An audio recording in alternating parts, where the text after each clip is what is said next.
Selamat datang, para penjelajah waktu dan pecinta misteri. Sebelum kita membuka tabir cerita dari masa lalu yang penuh teka-teki ini, tekanlah tombol like dan subscribe sebagai tanda bahwa kalian siap menyusuri lorong-lorong sejarah kuno dan mitologi yang terlupakan. Bersiaplah, karena perjalanan kita akan segera dimulai.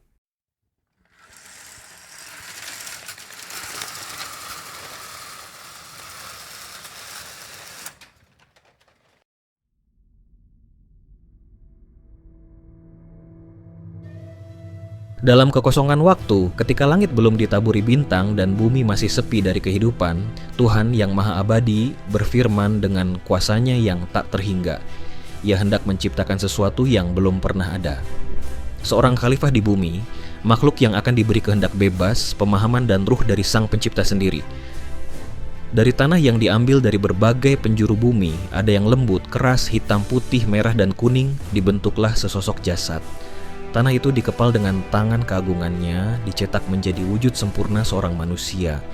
Ia belum hidup, tapi bentuknya telah membuat langit dan para malaikat terdiam dalam takjub. Mereka bertanya, "Apakah engkau hendak menjadikan di bumi makhluk yang akan membuat kerusakan dan menumpahkan darah, sedangkan kami senantiasa bertasbih memuji dan menyucikan namamu?" Namun Tuhan berfirman, "Sesungguhnya aku mengetahui apa yang tidak kalian ketahui. Waktu berlalu, jasad itu menjadi kering seperti tanah liat yang dipanggang. Makhluk-makhluk langit pun mendatanginya, berkeliling, mengamati ciptaan misterius itu. Ada rasa penasaran, bahkan ketakutan. Namun satu makhluk memandangnya dengan jijik dan kesombongan. Dialah iblis dari golongan jin yang kala itu hidup bersama para malaikat karena kesalehannya. Dalam hatinya ia membatin, apakah makhluk ini yang akan dimuliakan? Padahal aku diciptakan dari api dan ia hanya dari tanah. Lalu Tuhan meniupkan ruhnya ke dalam jasad itu. Dan saat itu juga tubuh tanah itu menggigil, matanya terbuka, dan Adam pun hidup. Langit dan bumi berguncang dalam keheningan yang suci. Tuhan mengajarkan kepada Adam nama-nama segala sesuatu, ilmu yang bahkan para malaikat itu tak tahu. Maka menjadi jelas makhluk tanah ini bukanlah sembarang ciptaan. Ia adalah makhluk pilihan, wakil Tuhan di muka bumi. Kemudian terdengarlah perintah ilahi menggema ke seluruh penjuru langit. Sujudlah kalian semua kepada Adam. Seketika para malaikat tanpa ragu dan tanpa tunda bersujud dalam ketundukan, bukan menyembah Adam tapi taat atas perintah Tuhan. Namun satu makhluk berdiri tegak, tidak bergerak. Iblis. Ia menolak bersujud. Tuhan bertanya, "Apa yang menghalangimu untuk bersujud kepada yang telah aku ciptakan dengan tanganku sendiri?" Iblis menjawab dengan kesombongan yang membakar dirinya, "Aku lebih baik darinya. Engkau menciptakanku dari api, sedangkan dia dari tanah." Maka murkalah Tuhan atas kesombongan itu. "Turunlah, engkau tidak layak berada di tempat yang suci ini. Sesungguhnya engkau termasuk yang hina." Namun iblis memohon penangguhan, "Berilah aku waktu hingga hari mereka dibangkitkan." Dan Tuhan mengabulkannya. "Sesungguhnya kamu termasuk yang diberi penangguhan." Dengan janji dendam yang kelam, iblis bersumpah di hadapan Tuhan, "Karena engkau telah menyesatkanku, aku akan menggoda mereka dari depan, belakang, kanan dan kiri, dan engkau tidak akan mendapati kebanyakan dari mereka bersyukur." Setelah ruh ditiupkan dan para malaikat menyaksikan kemuliaan makhluk baru itu, Adam diangkat ke tempat yang penuh cahaya, kedamaian, dan keindahan yang tak pernah terlihat oleh mata surga. Segala hal di sana tunduk padanya. Sungai-sungai mengalir lembut, buah-buahan bergantung tanpa musim, dan langit-langit surga berkilau seperti permata. Dalam keagungan tempat itu, Tuhan menganugerahkan pasangan bagi Adam, seorang perempuan yang diciptakan dari dirinya, dari tulang rusuk yang dekat dengan hati, agar keduanya saling mencintai. Namanya Hawa. Mereka hidup damai, tak mengenal lapar, haus, atau keletihan. Tuhan berkata, "Wahai Adam, tinggallah engkau dan istrimu di dalam surga. Makanlah dengan bebas dari segala yang ada di dalamnya, dari mana saja yang kalian kehendaki, tapi jangan dekati pohon ini.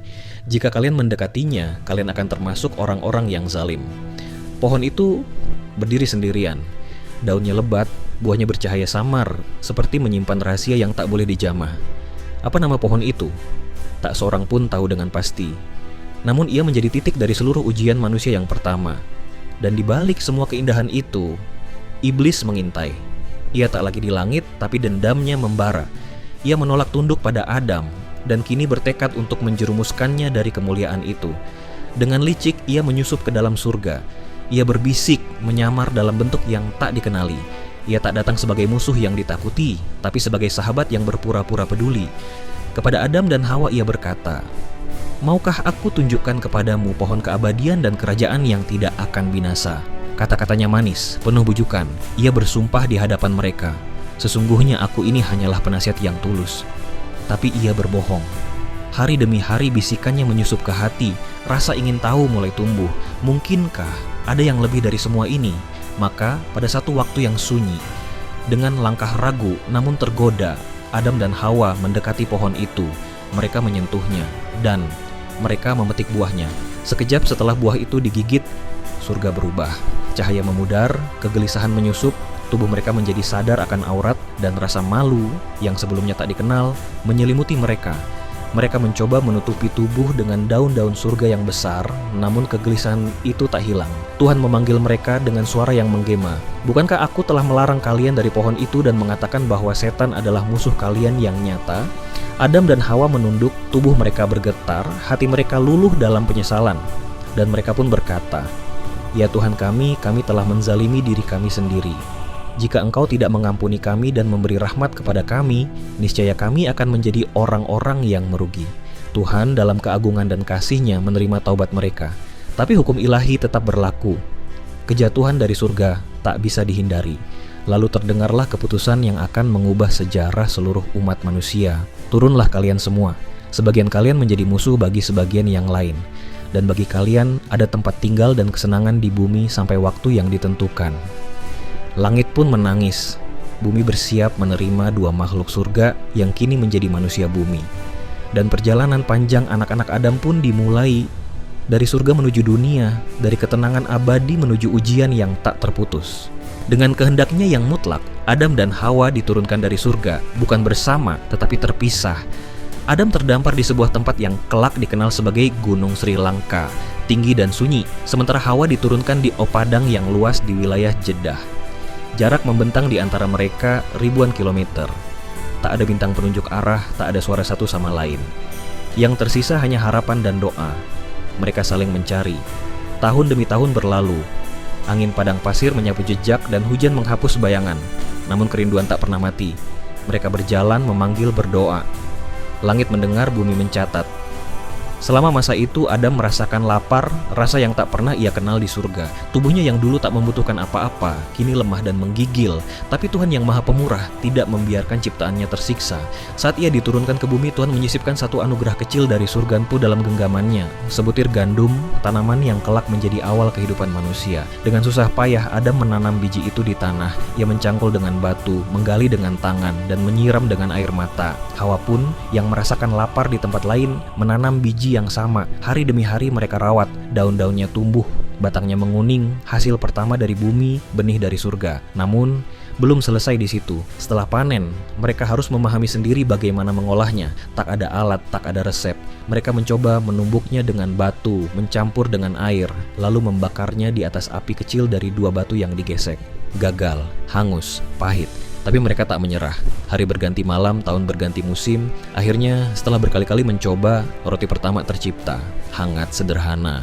Tapi itulah makanan pertama umat manusia di bumi, ya. Berasal dari tangan Adam dan Hawa sendiri. Dan dari situlah manusia belajar menanam, memanen, mengolah, dan bertahan hidup.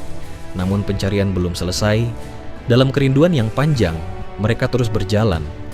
Hingga pada satu fajar yang suci, di sebuah tempat yang kelak dinamai Padang Arafah, Adam dan Hawa akhirnya bertemu kembali. Mereka menangis dalam pelukan, sujud bersyukur kepada Tuhan yang telah mempertemukan mereka setelah ratusan tahun pencarian. Disitulah mereka mulai membangun kehidupan sebagai manusia pertama. Mereka diajarkan Tuhan bagaimana hidup di dunia, membangun tempat tinggal, membuat pakaian dari kulit binatang, berburu, bercocok tanam, dan membesarkan anak-anak. Dari mereka, lahirlah generasi demi generasi dan umat manusia pun berkembang. Namun meski telah hidup di bumi, kenangan tentang surga tak pernah hilang dari hati mereka. Mereka mengajarkan kepada anak-anaknya bahwa manusia berasal dari tempat suci, tapi harus melalui jalan panjang dan berat untuk bisa kembali ke sana. Adam bukan hanya manusia pertama, ia adalah ayah dari seluruh umat manusia. Ia bukan nabi karena berkata kepada banyak umat, tapi karena ia mendengar langsung firman Tuhan dan membawa ilmu dari langit ke bumi. Dan Hawa Bukan sekadar pendamping, tapi ibu kehidupan. Dari air matanya tumbuh kekuatan. Dari ketabahannya lahirlah peradaban. Kini, kita semua adalah anak-anak mereka. Menapaki bumi, menanam harapan, dan terus mencari jalan pulang ke surga. Terima kasih telah menyimak cerita ini hingga akhir.